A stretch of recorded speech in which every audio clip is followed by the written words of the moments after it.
एक बार एक हिरन जंगल में पानी की तलाश में घूम रही थी, भटक रही थी इधर से उधर। बहुत प्यास लगी थी उस हिरन को। बहुत देर से भटक रही थी पानी की तलाश में, लेकिन उसे पानी कहीं पर भी नहीं मिल रहा था।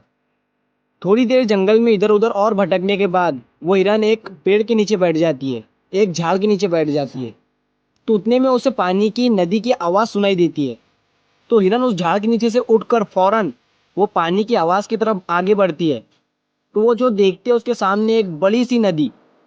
तो जैसे ही वो हिरन उस नदी को देखती है तो बहुत खुश होती है, मानो उसे डबल से कोई जिंदगी मिल गई है नई। वो फौरन दौड़ते हुए उस नदी के पास जाती है और जैसे ही पानी पीने के लिए अपना सर नदी में झुकाती है तो उसकी नज़र अपने राइट पर पड़ती है। वो जैसे ही अपने राइट में देखती है तो उसे शिकारी नजर आता है, हाथ में तीर लिए हुए, निशाना तान कर खड़ा हुआ। फिर जैसे ही उस हिरन की नज़र अपने लेफ्ट में पड़ती है तो उसे एक शेर नजर आता है झाड़ियों के पीछे। अब हिरन पानी वानी सब भूल जाती है, कुछ भी नहीं रहता उसके दिमाग में, प्यास वगैरह। फिर वो हिरन पलटकर अपने पीछे देखती है तो उसे भयंकर आग लगी हुई दिखती है जो कि धीरे धीरे उसकी तरफ बढ़ रही थी। अब हिरन जाए भी तो जाए कहाँ। राइट में देख रही थी तो शिकारी नजर आ रहा था जो कि निशाना तान कर खड़ा हुआ था, और अपने लेफ्ट में देख रही थी तो शेर नजर आ रहा था। सामने तो गहरी और लंबी चौड़ी नदी थी और पीछे तो आग लगी हुई थी। चारों रास्ते बंद हो चुके थे, चारों तरफ से मुसीबत आ चुकी थी।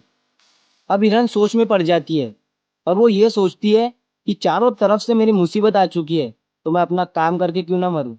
मुझे वैसे भी तो मरना ही है, तो मैं पानी पीकर क्यों ना मरूं। तो वो हिरन अपना पानी पीने में लग जाती है। लेकिन थोड़ी ही देर के बाद जैसे ही वो हिरन पानी पी रही थी तो उतनी ही देर में ऊपर से काले बादल छा जाते हैं और उन बादलों से बारिश होने लगती है। तो जो आग थी पीछे की लगी हुई वो पानी से बुझ जाती है और पानी के कारण शिकारी का निशाना चुप कर शेर को लग जाता है और शेर की नजर पड़ती है सीधा शिकारी पर। तो शेर शिकारी के पीछे लग जाता है।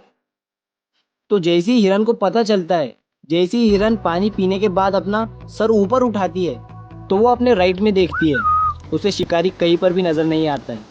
वो अपने लेफ्ट में देखती है, उसे शेर भी नजर नहीं आता है। वो अपने पीछे मुड़कर देखती है तो जो आग थी वो बुझी हुई दिखती है।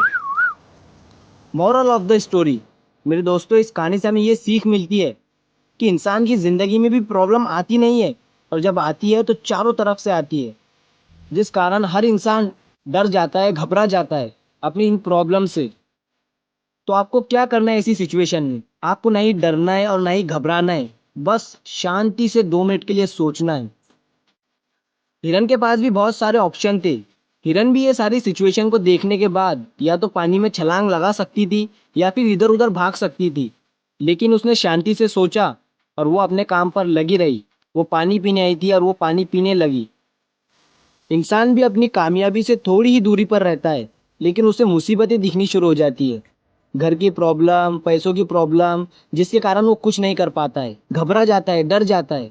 लेकिन आपको ना ही घबराना है ना ही डरना है, बस आपको अपने काम पर बने रहना है। मेरे दोस्तों, उम्मीद करता हूँ आपको ये कहानी पसंद आई होगी। तो ये मत सोचना कि ये दुनिया क्या कहेंगी, कर गए तो एक दिन ये दुनिया तुम्हें देखेंगी।